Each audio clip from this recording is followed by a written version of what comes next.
Hola, bienvenidos a una nueva edición de San Roque al Día, un San Roque al Día que hoy se va a trasladar hasta la bahía de Algeciras y lo vamos a hacer de la mano de Manuel Piedra, que es el presidente de la Asociación de Empresas de Servicios Bahía de Algeciras. Hola, bienvenido. ¿Qué hay? Buenas.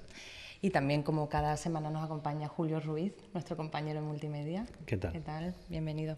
A nosotros nos gustaría empezar el programa, vamos a hablar del puerto Bahía de Algeciras, de AESBA, de la asociación que usted preside, que nos la presente un poco en sociedad. ¿Qué es AESBA y bueno, cuáles son sus objetivos? Bien, AESBA son las siglas de la Asociación de Empresas de Servicios de la Bahía de Algeciras. Entonces, AESBA está compuesta actualmente por unas 90 empresas que le prestan servicios al buque. ¿Qué servicios? Pues consignaciones, reparaciones, avituallamiento. El avituallamiento es el suministro de víveres a un buque, de venderle tomates, pimientos, patatas. Un buque es como una casa, ¿no? Necesitan comer, poco, ¿no? es Sí. una ciudad un poquito pequeñita. Reparamos los buques, le hacemos inspecciones de casco, le vendemos cartas náuticas, hacemos cambio de tripulante, recogida de residuos, en fin, todo lo que va alrededor del servicio al buque. En nuestra asociación incluso hay taxis, hoteles que trabajan para los tripulantes también.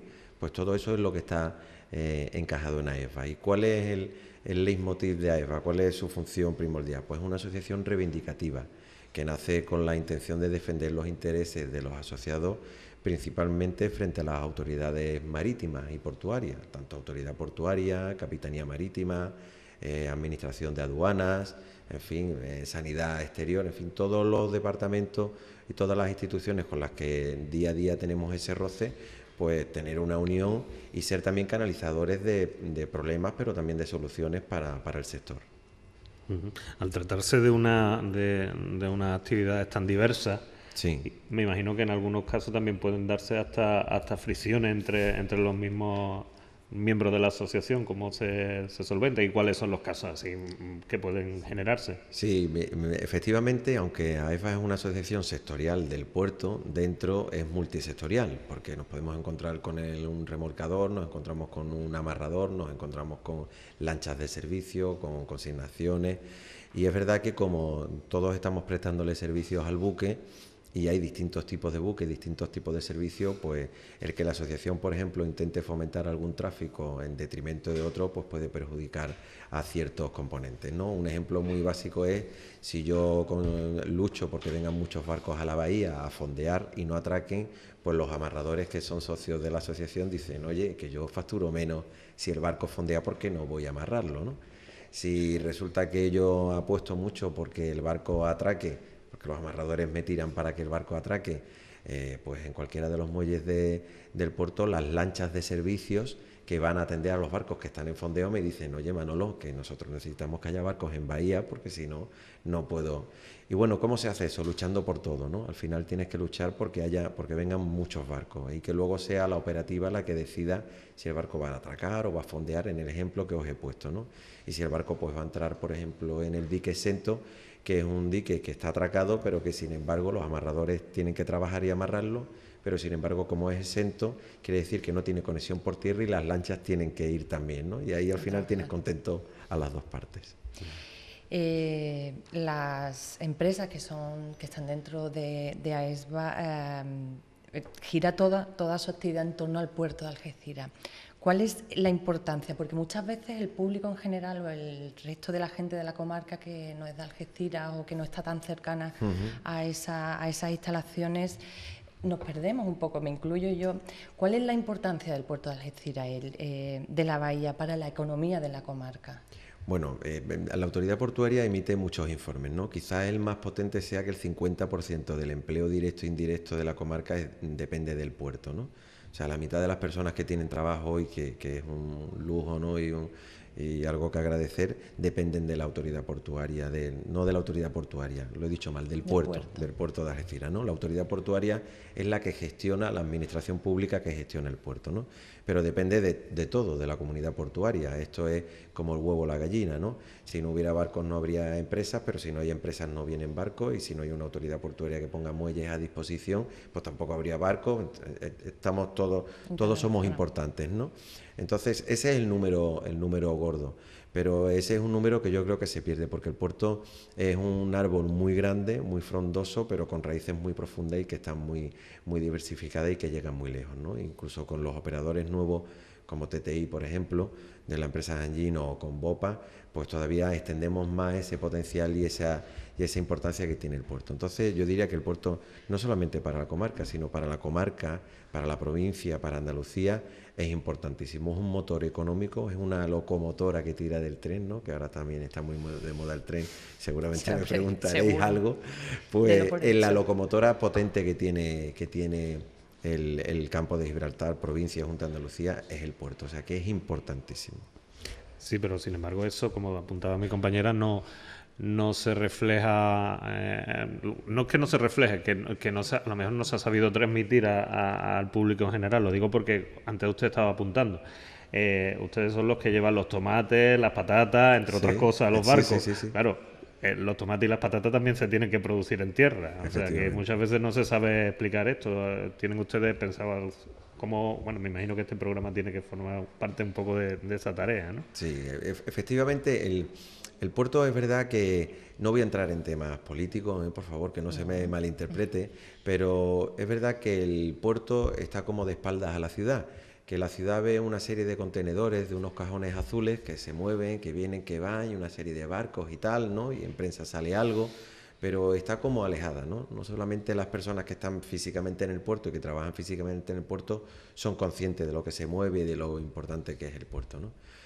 Nosotros desde la asociación hemos intentado que se vea más allá aparte de los contenedores. Más allá porque además las empresas que forman parte de la asociación, que actualmente son unas 90, tienen una capacidad de generación de empleo muy importante. Nosotros por cada barco que atendemos creamos 1,2, 1,4 puestos de trabajo. Significa que ahora mismo dependen de nuestra asociación y del sector nuestro exclusivo de servicio más de 1.200 personas, según el último estudio que hizo la Universidad de Cádiz. Pero es importante, efectivamente, como decís, que esto se ramifique, que se explique que los provisionistas del puerto de Algeciras compran en la plaza de abastos de Algeciras, por ejemplo, ¿no? Eso es importante decirlo, que no se crea la gente que esto es un mundo exterior, algo internacional, algo que de aquí. Por eso yo comentaba antes que ese estudio del 50% va mucho más allá, porque hay un puesto de la plaza de abasto que vende más tomates porque hay un provisionista que los compra para venderlos al barco que luego se vaya a Rotterdam, ¿no? Y ese puesto de la plaza pues quizás no esté contabilizado en ese puesto porque se cree que no tiene nada que ver, ¿no? Cuando yo digo que en una asociación que es del sector marítimo pues hay un hotel o hay 3 hoteles en este caso, o 4 hoteles, la gente le sorprende, ¿no? Le choca, oye, ¿y qué hace un hotel, ¿no? Bueno, pues porque los hoteles de la comarca ahora están viviendo muchísimo de los tripulantes que vienen a hacer cambios a refrescos de tripulantes, ¿no? Y la industria pues ha bajado mucho, que era también otro motor económico, y bueno, pues ya no vienen tantos industriales, ya vienen más marineros que industriales Entonces es importante programas como este en el que expliquemos la riqueza multicultural, multiprofesional que tiene el puerto de Algeciras. Y esa marea de cifras que la autoridad portuaria va informando, porque lo vemos en prensa diariamente, Algeciras es uno de los puertos más importantes de movimiento de contenedores, o sea que es un puerto en continuo crecimiento, pero un puerto que yo creo que no es ya tanto que la comarca o Algeciras viva de espaldas, sino que la autoridad portuaria o ese puerto tampoco mira a la ciudad. Ajá. ¿Lo podemos considerar así? Sin entrar en cuestiones políticas.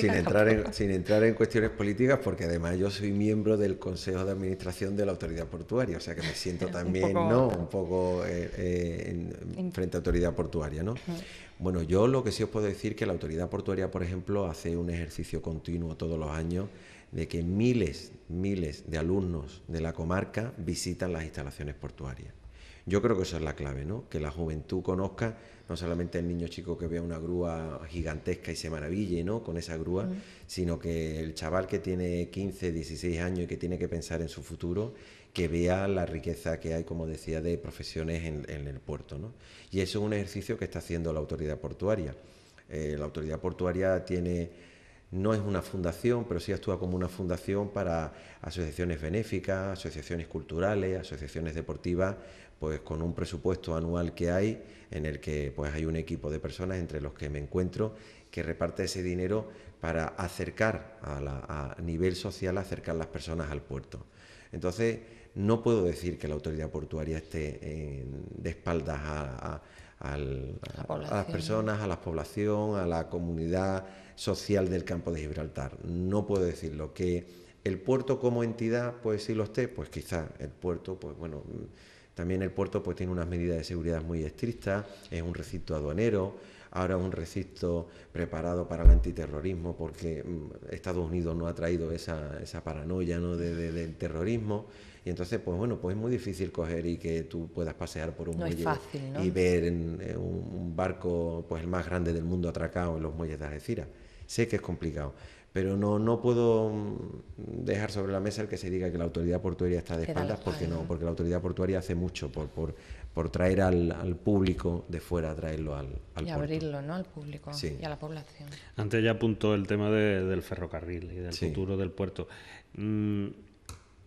Bueno, está claro que si hasta ahora el puerto y el ferrocarril nacieron casi de la mano. Lo único que luego se fue, uno subió y el otro se quedó prácticamente estancado. Igual, Entonces, yo me gustaría saber, yo he escuchado mucho que es necesario la modernización de las vías, la electrificación, que hay que propiciar el tráfico de mercancías para poder competir con otros puertos, para que no quedarnos detrás de Valencia. Pero también he escuchado, aunque de una manera más tímida, que todo eso está muy bien, pero si mientras cueste tanto dinero llevar mercancía, que incluso ahora mismo se están llevando menos mercancías de las que se podrían llevar a través del puerto, porque cuesta mucho dinero. ¿Eso es cierto? ¿Pero cuesta mucho dinero? ¿Te refieres a la inversión que necesita el ferrocarril o que...? Al que cuesta mucho dinero el tema de llevar las mercancías. Sí, estamos hablando de tasa y cosas de estas. Bueno, totalmente falso. Vale. Totalmente falso. Lo quiero dejar muy claro para que no haya esas dudas, porque es verdad que en esto del ferrocarril hay una serie de dudas y malos entendidos y alguna desinformación y bueno, pues es normal, ¿no? Hay muchos medios de información sobre el tema, hay muchas personas hablando del ferrocarril, somos muchos hablando del ferrocarril, hay gente que tiene más información, gente que tiene menos información y entonces pues puede dar lugar a estas dudas, ¿no? Y el ferrocarril es tan necesario que nosotros necesitamos que toda la sociedad civil del campo de Gibraltar, insisto, provincia de Cádiz, Andalucía, luche por el ferrocarril por lo necesario que sea. El ferrocarril es el medio, después del barco, es el medio de transporte más barato que existe. Más barato, es más barato que el camión y mucho más barato que el avión, ¿no? El avión es el medio... Hablo siempre de mercancías, ¿vale? No vayamos a confundir porque también... Sí, también se confunde y nos creemos que hablamos de pasajeros unas veces, de mercancías otras. Cuando la ministra habla, pues habla y no se sabe si habla de mercancías o de pasajeros. Estamos hablando siempre de mercancías. A nivel de mercancías, ya os digo que el ferrocarril es el medio más barato después del barco. Entonces el barco ya lo tenemos, pero tenemos que seguir apostando por el siguiente medio más barato, que es el tren. El tren es imprescindible para el puerto de Algeciras que tenemos ahora. Quizás no hubiera sido imprescindible para el puerto de Algeciras de hace 20 años, o de hace 30 años, o de 50. Quizás por eso, como tú muy bien has dicho, el puerto ha crecido y el ferrocarril se ha quedado.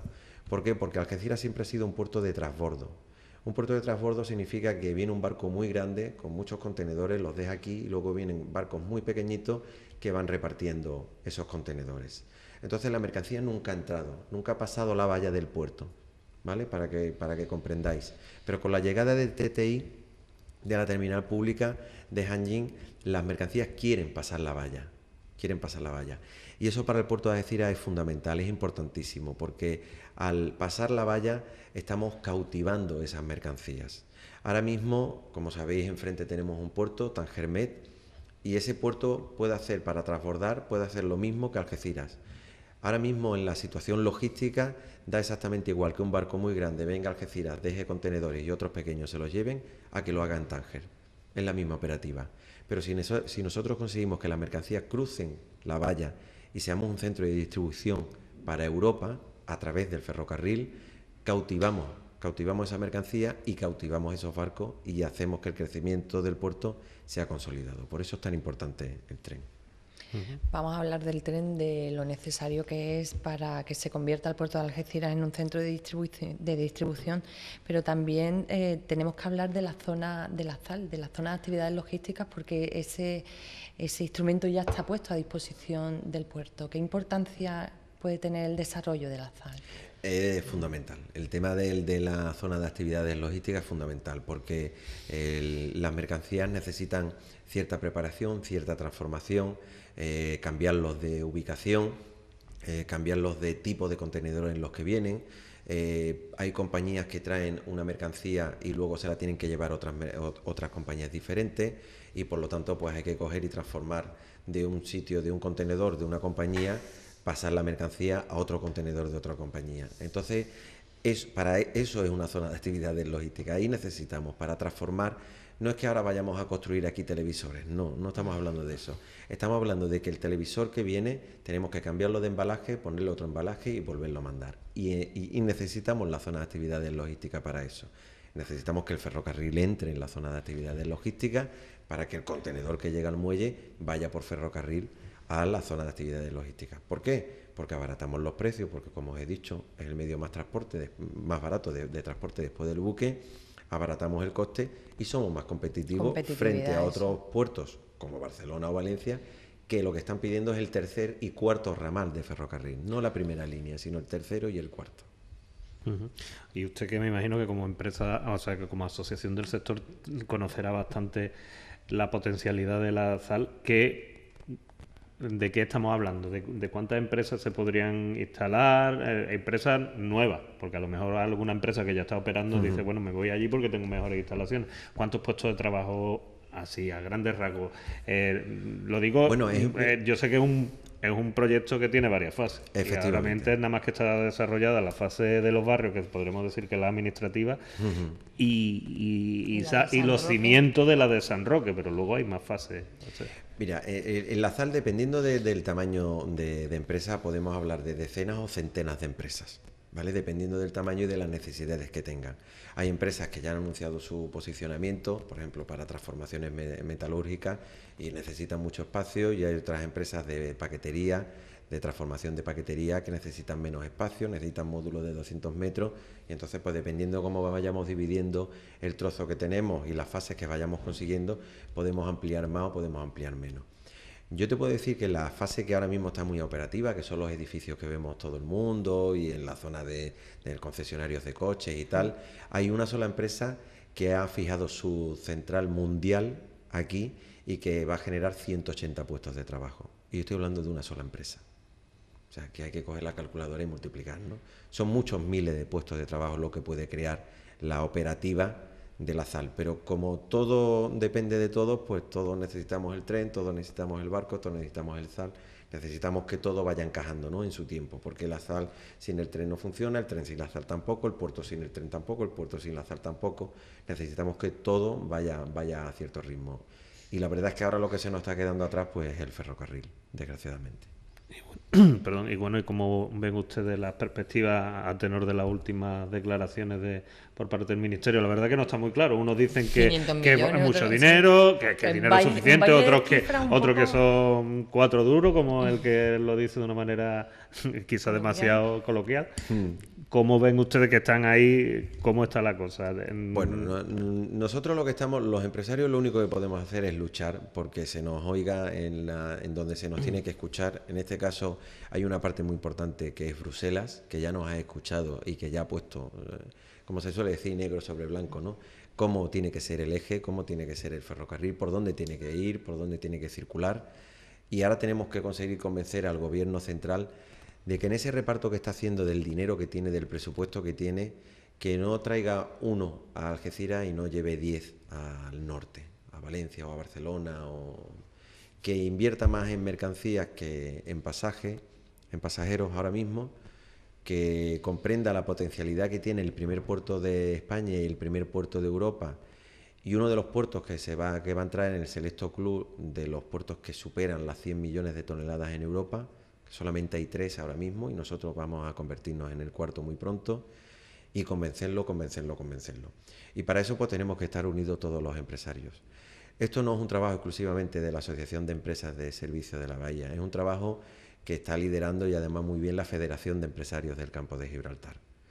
Es un proyecto donde está la Cámara de Comercio, donde está la Asociación de Grandes Industrias, pero donde hay un líder claro, que en este momento es la presidenta de la Federación de Empresarios, Laura Pinteño, y donde bueno, pues se tiene que crear una fuerza importante, un grupo importante de presión empresarial para decirle al político: usted tiene que invertir más aquí, o por lo menos lo mismo que usted está invirtiendo en otros sitios. O sea, que tenemos mucho trabajo que hacer, pero no podemos desfallecer, no podemos rendirnos, no podemos encogernos ante ese baile de cifras, ¿no? La realidad es que para el proyecto hay muy poco dinero, muy poco dinero. El proyecto cuesta muy poco dinero, pero del poco dinero que cuesta el proyecto aún nos han dado menos. ¿No? ¿Cómo está afectando la actual crisis económica al puerto, a las empresas? ¿Se está haciendo alguna estrategia común, la misma que lleváis frente a la necesidad de modernización del ferrocarril? Primero, ¿cómo está afectando esta crisis al puerto? Bueno, ¿Cómo se ve? Aquí hay claridad y oscuridad, ¿no? Dependiendo del sector en el que, como os decía, ahí es multisectorial, y dependiendo del sector donde te enfrentes, pues se nota más o se nota menos, ¿no?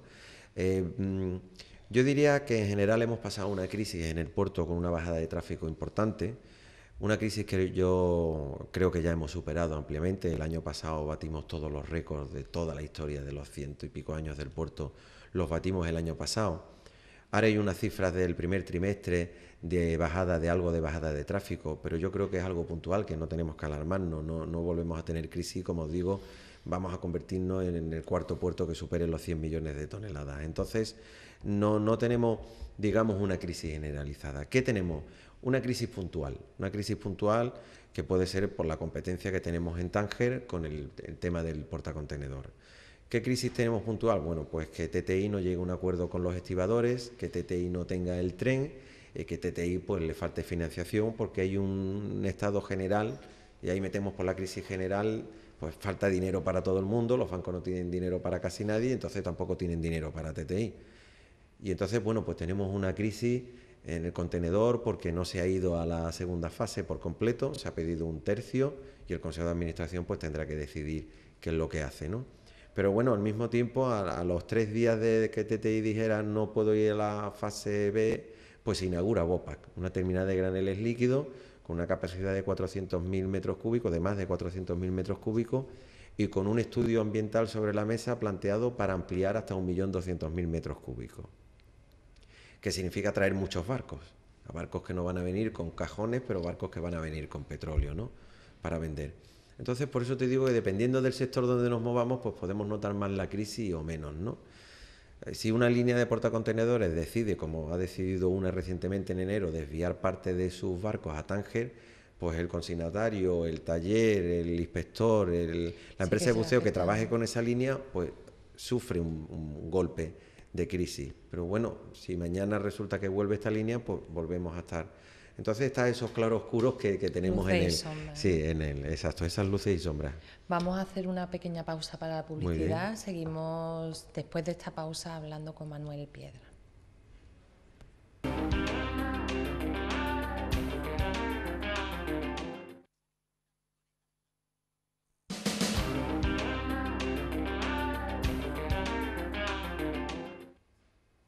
Retomamos este San Roque al día que tiene el puerto de Algeciras y a las empresas de servicios y a su presidente, Manuel Piedra, como protagonistas. Estábamos hablando de que bueno, el puerto de Algeciras ha sido tocado por la mano divina y lo ha colocado en un sitio que es privilegiado para el transporte de cualquier cosa, de mercancías en este sentido, porque usted ha comentado antes que estamos a punto de alcanzar ser el cuarto puerto más importante. ¿Detrás de cuáles? Bueno, en la fuerza portuaria europea está en el norte, en Róterdam, Hamburgo y Amberes. Y esa es la parte alta de la tabla y nosotros nos colocaríamos en... Sí, efectivamente. Para que os hagáis una idea del potencial que tienen los puertos del norte de Europa y las capacidades que tiene, solamente Róterdam, un puerto, mueve más millones de toneladas de mercancía que todos los puertos españoles juntos. O sea, que pasa toda la mercancía. O sea, pasa muchísima mercancía. También están tocados, en ese sentido que hablábamos un poco ¿no? religioso, ¿no? También Rotterdam, Burgo-Amberes están estratégicamente muy bien situados, muy bien situados. Además de esa situación estratégica del puerto de Algeciras, a mí el año pasado en el curso de verano de la Universidad de Cádiz en San Roque me comentaba un directivo de una empresa de Maersk, creo recordar, que el puerto de Algeciras tendría trabajo siempre que los chinos mandasen cosas a Estados Unidos. Y dije, es la mejor explicación que me han dado sobre cómo funciona. Efectivamente. Eso sigue funcionando, ¿no? Los chinos siguen mandando mercancías. Efectivamente, si nosotros vemos, eso funciona así, se dice que la fábrica del mundo es China, ¿no?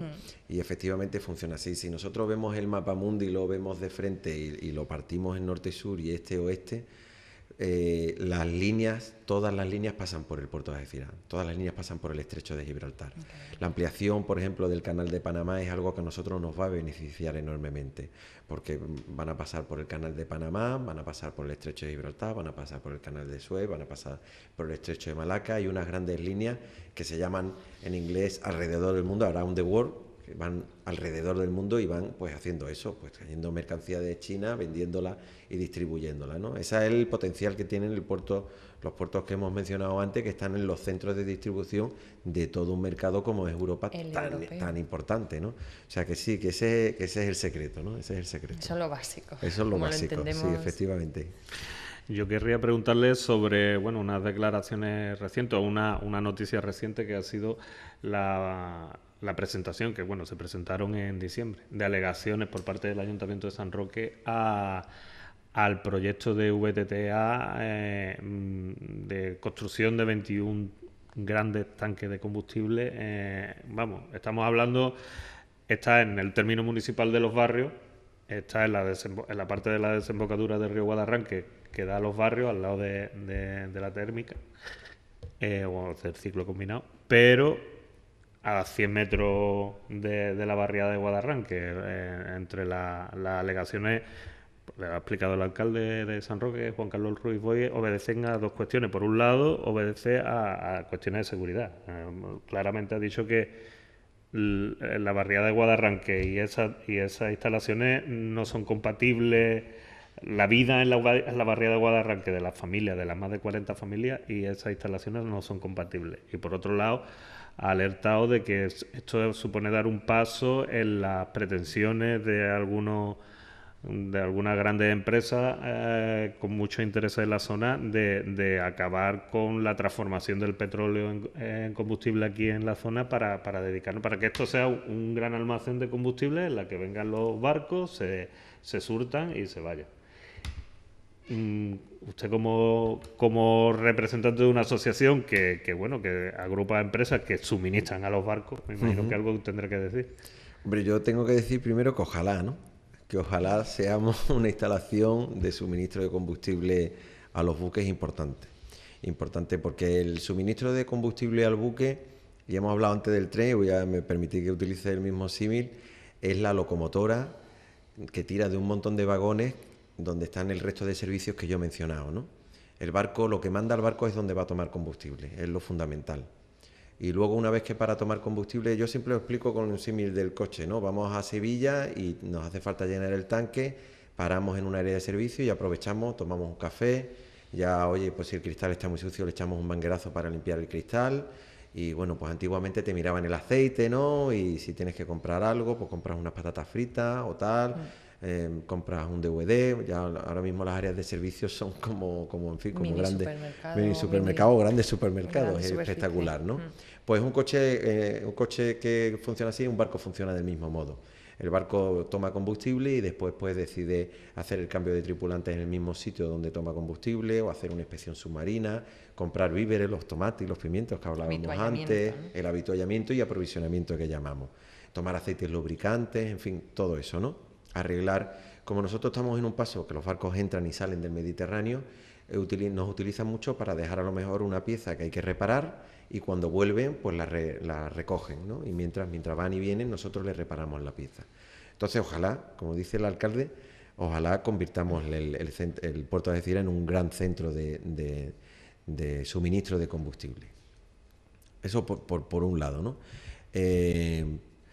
A mí me extraña muchísimo que la refinería, que tiene un nombre y un apellido y que sabemos todos cuál es, vaya a dedicarse al negocio del búnker. El que conozca un poquito el negocio del refino sabrá y os dirá y os comentará que el búnker, el búnker es el producto que se utiliza para suministrar al combustible, es el residuo completamente residual, el producto residual completamente que sale del refino. Las refinerías que venden búnker lo hacen porque no lo voy a tirar, ¿no? Ya que lo tengo, pues lo vendo. Pero el objetivo fundamental de una refinería no es fabricar búnker. Cuando una refinería fabrica la gasolina y el gasóleo y el jet fuel, por ejemplo, para los aviones, y fabrica los aceites y fabrica para lo que está creado, se crea ahí un subproducto, se queda ahí en el fondo de... A mí cuando me explicaron cómo funcionaba una refinería me dijeron que era como una gran olla, ¿no? En la que le ponen fuego y la olla pues va evaporando, ¿no? Y al final va perdiendo, ¿no? Cosas, ¿no? Pues lo que se queda al final cuando está todo quemado y cuando has dejado la olla 7 horas se te ha olvidado y ya no queda ni agua, ni apios, ni nada en el puchero, pues eso que queda al final, ese producto es el búnker, ¿no? Producto que tiene muchísima calidad, que los barcos tienen mucha capacidad de quemarlo porque los barcos tienen grandes calderas, es un producto muy denso, tiene mucha densidad, pero los barcos tienen motores tan grandes como habitaciones, como platós, como en el que estamos, que son capaces de quemar ese producto. Entonces, las refinerías, no la refinería de aquí, sino las refinerías ganan dinero con la gasolina, ganan dinero con el gasoil, ganan dinero refinando el petróleo, el crudo. No ganan dinero almacenando productos. Entonces, me extraña muchísimo ese planteamiento. Ese es el segundo.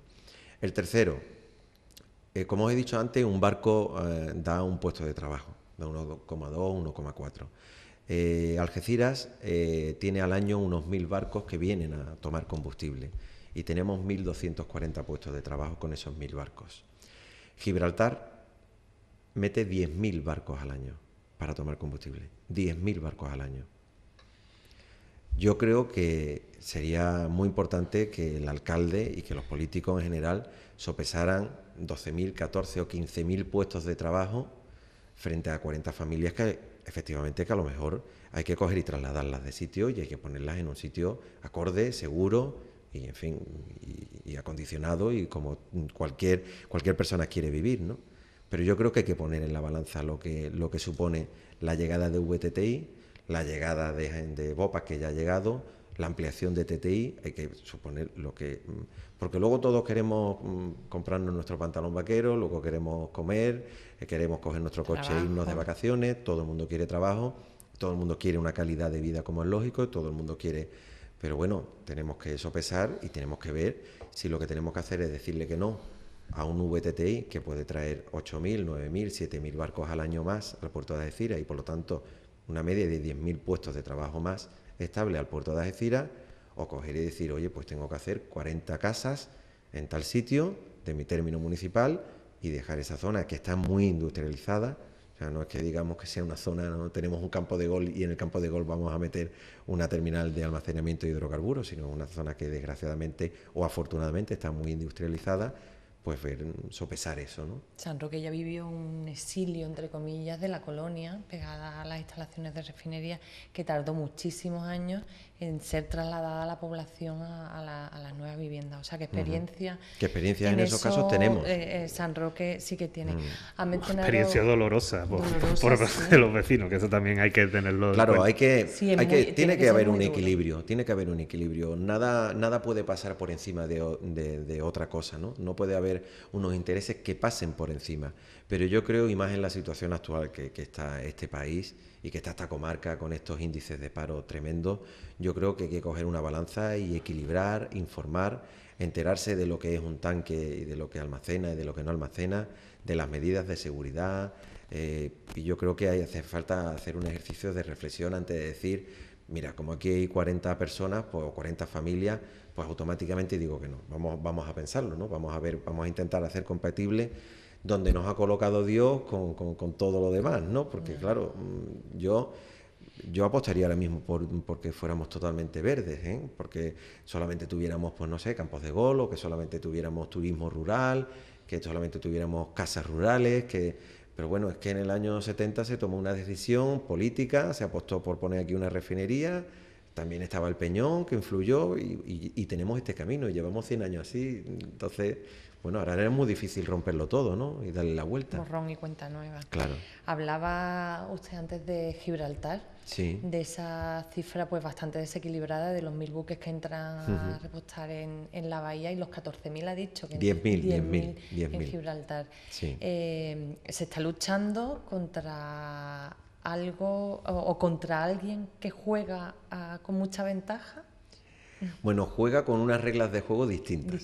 Distintas, ¿vale? Aquí digamos que aquí cuando se le pega una patada a un jugador en Algeciras es falta y en Gibraltar pues no lo es, ¿no? Símil de fútbol, ya que está el tema también candente de la UEFA y tal, pues aprovecho para comentarlo, ¿no? Vale. Entonces, en Gibraltar se permite una práctica que si bien es legal, es totalmente contraproducente con el tráfico que tiene la bahía. Cuando hablo bahía voy a hablar de bahía de Algeciras y bahía de Gibraltar, entre comillas, ¿no? Porque aquí se mueven al año entre 40 y 45.000 barcos al año. 45.000 barcos, vamos a dejarlo en 40 en números redondos. Que los telespectadores cojan una calculadora, dividan 40 entre 365, luego lo dividan entre los meses, entre las horas, entre los minutos y verán cada minuto la cantidad de barcos que tenemos entrando y saliendo de la bahía, entrando y saliendo del arco que supone la bahía. Y Gibraltar permite que en mitad de todo eso, es como poner en mitad de la Gran Vía de Madrid, pues poner a alguien allí quieto con un kiosco vendiendo pipas, en mitad de la Gran Vía de Madrid, con los coches pasando, saliendo, entrando. Entonces, esos son las gasolineras flotantes, las famosas gasolineras flotantes. Que yo no me gusta decirle gasolineras flotantes porque realmente son tanques flotantes. Realmente los barcos que tiene Gibraltar son depósitos flotantes porque Gibraltar tiene una capacidad muy reducida a nivel espacio, como sabéis, es un peñón muy chiquitito, tiene un espacio muy chico y como vende tanto combustible respecto a lo que os he contado y fijaros, ¿no?, las diferencias que hay. Estoy hablando, para que no se confunda tampoco, en Algeciras se vende mucho más combustible, pero se vende, nosotros diferenciamos del barco que ya está aquí, que viene a traer un contenedor, por ejemplo, y toma combustible, del barco que exclusivamente viene a tomar combustible a Algeciras. Esos son los 1.000 barcos que yo digo. Barcos que vienen exclusivamente, fondean, toman combustible y se van. El barco que está parado en el área del Fantasma, de aquí a Sevilla, ¿vale? Hablo solamente del barco que utiliza Algeciras como área de servicio. Bien, bueno, pues entonces Gibraltar, en ese sentido, como no tiene capacidad para atender tantos barcos que vienen a tomar combustible y a marcharse, pues autoriza esos depósitos flotantes en mitad de esta gran vía de 40.000 barcos entrando y saliendo. Algeciras no lo autoriza. Algeciras no lo autoriza porque no le parece, desde el punto de vista de seguridad, desde el punto de vista medioambiental y desde el punto de vista de la lógica, le parece un riesgo enorme tener ahí una bomba de relojería de 80.000 toneladas, pues como el famoso Prestige, de barcos que tiene Gibraltar autorizados ahí. ¿Es legal? Sí. ¿Debería ser legal en este tráfico que tenemos nosotros en esta bahía? Pues no, no debería ser. Y Algeciras pues toma esa decisión. Ahí hay ya unas reglas de juego. A nadie se le escapa que el coste de tener un barco fondeado no significa nada con el coste estructural que tiene Vopak, por ejemplo, con un proyecto medioambiental o que va a tener VTTI en el futuro, ¿no? Que se está enfrentando, por ejemplo, a problemas como este, ¿no? A que haya un alcalde pues, en su total derecho de decir, oye, pues yo no quiero la instalación aquí. Bueno, pues Gibraltar no tiene ese problema, allí no hay estudio de impacto ambiental, yo coloco el barco aquí en medio, lo lleno de combustible, tengo un tanque aquí. Claro, eso influye muchísimo en los costes, ¿no? Y eso hace que se vaya mucho tráfico a Gibraltar. Y luego ocurre que somos más papistas que el Papa. España es más papista que el Papa. Y en España tenemos un coeficiente que es de un 3,5%, que el producto que venga de búnker de fuera a venderse aquí en España, a venderse en este caso en Algeciras, digo de fuera de la Comunidad Europea, se le cobra un 3,5% de impuestos sobre el valor del búnker. Pero si ese producto resulta que lo traemos fuera de Europa y lo vendemos en Gibraltar, no tiene ese 3,5%. Entonces el propio gobierno español está facilitando que se venda más búnker en Gibraltar que en Algeciras. Y en eso estamos luchando también. Estamos luchando y estamos denunciando públicamente esta incongruencia, porque es uno de los pocos países europeos que aplica esta norma, porque es una norma además europea. Holanda no lo aplica, Inglaterra no lo aplica, como no lo aplica Inglaterra, pues Gibraltar pues tampoco lo aplica, no lo aplica Francia, no lo aplica... En fin, somos de los pocos países que aplicamos esta norma y somos de los pocos países que tenemos una colonia con otras reglas de juego dentro de la misma bahía. Antes estamos hablando de Gibraltar, también se ha planteado el tema de una zona franca, de una manera de aprovechar, como digamos, ya que no puede con el enemigo, únete a él, ¿no? Ya que lo tenemos ahí, pues vamos a aprovecharnos al máximo, vamos a intentar jugar con sus mismas reglas del juego, por lo menos en parte. Este asunto, ¿cree usted que tiene viso de que en un futuro pudiera fructificar? Y de ser así, ¿qué podría suponer en realidad para la comarca? Bueno, yo, sin entrar en el detalle de zona franca sí y zona franca no, los empresarios necesitamos, como he dicho antes, las mismas reglas de juego. Y un empresario en Algeciras paga un 35% sobre sus beneficios, y en Gibraltar no me atrevo a decir el porcentaje. No me atrevo a decir porque hay algunos que ni pagan, ¿vale? Entonces eso establece unos costes aquí que no están en Gibraltar. Los empresarios de Algeciras, concreto en Algeciras, puedo hablar de España, pero concreto en Algeciras, los empresarios que quieran entrar en el sector portuario en Gibraltar no lo pueden hacer. Hay una reunión donde se establecen las licencias que se dan, y para el que viene a hacerme la competencia, pues lógicamente no se la doy. Los empresarios de Gibraltar pueden, obviamente, libremente, estamos en la Comunidad Europea, pueden montar su sociedad limitada, su sociedad anónima. ¿Otra vez distintas reglas de juego? Otra vez distintas reglas de juego. Entonces, yo creo que los políticos tienen que luchar porque las reglas de juego sean las mismas. Yo creo que los políticos tienen que pelear por eso. Porque si una empresa de Gibraltar puede venir a Algeciras a implantarse, que una empresa de Algeciras pueda implantarse en Gibraltar. Tenemos que tener una única bahía. Tenemos que tener una única bahía a nivel empresarial. Mientras haya esas diferencias, pues no conseguiremos nunca a nivel social tampoco esa integración que se pretende, ¿no? Y por la que luchan también los políticos, ¿no? El que no haya colas, que no haya... No podemos porque hay una distinción que marca, ¿no? Vosotros tenéis una regla de juego, nosotros tenemos otra. Y vosotros podéis aprovechar de nuestras reglas cuando queráis, pero nosotros no nos podemos aprovechar de las vuestras. Entonces, yo creo que en eso es donde tienen que estar los políticos de la comarca y luego pues trasladarlo a sus superiores a nivel nacional y conseguir solucionar esos problemas que nosotros llevamos denunciando 20 años, ¿no?, en la asociación.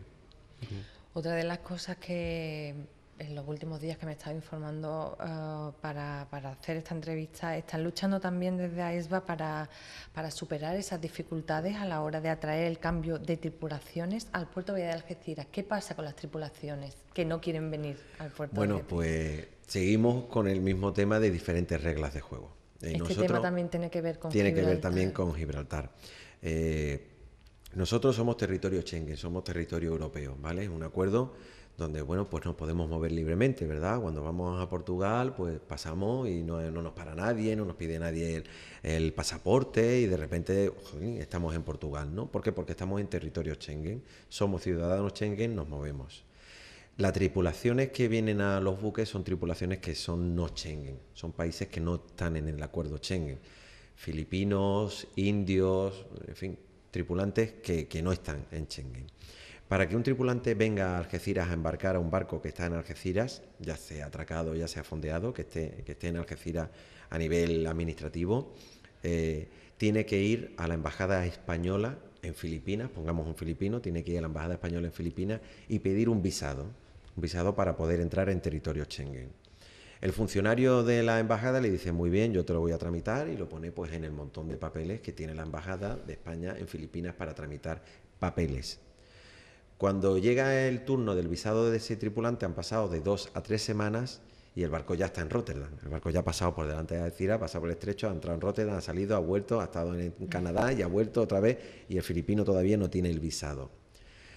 Como Gibraltar es no Schengen, pues entonces directamente el filipino puede volar directamente a Gibraltar. Vuela a Londres, al aeropuerto de Londres, que es internacional, donde lo meten en una habitación que es no Schengen, que es como si no fuera Europa. Dentro de Europa hay una habitación en Londres que no es Schengen. El filipino llega a esa habitación, se queda allí encerrado y coge el vuelo de Londres a Gibraltar.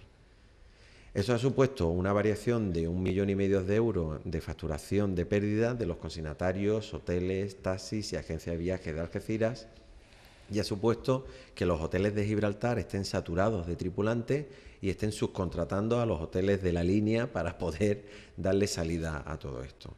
El negocio del taxi en Gibraltar ha pegado un boom porque en Gibraltar el taxi cobra por personas, no cobra por viaje. Aquí podemos compartir un taxi.